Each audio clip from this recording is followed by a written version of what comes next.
de manifester ce mardi devant les locaux de la RTS. Deux de leurs camarades ont été arrêtés par la police. Les jeunes de la coalition d'Idrissa Seck ne comptent pas attendre les résultats définitifs car n'ayant pas confiance au juge Demba Kandji.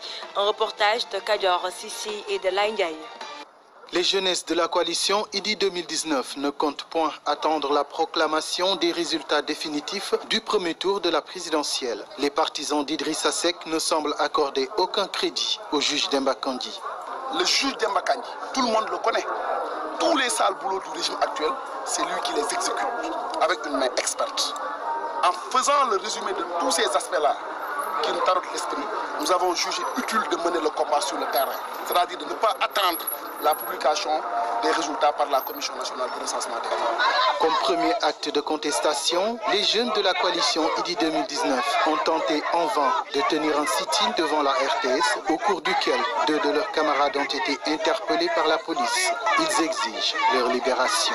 Il y a deux responsables jeunes de Réumi qui habitent tous le département de Guédiawaye. L'un s'appelle Moussa Tchomban, l'autre s'appelle Bassirou Diagne.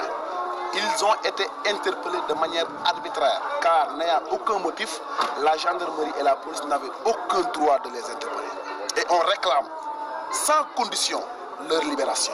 Déterminés à poursuivre leur combat jusqu'au bout, quitte à y laisser leur vie, ces jeunes de l'opposition font dans la menace. Nous allons mener le combat sur le terrain en imposant le deuxième tour par la force. Le deuxième tour là, ce n'est pas une question de négociation, c'est par la force. Et c'est la jeunesse de Réumi qui va porter ce combat-là et nous avons donné le ton aujourd'hui. Après cette première étape, le combat, dont la méthode reste un mystère, va se poursuivre sur le terrain selon les jeunes de la coalition IDI 2019.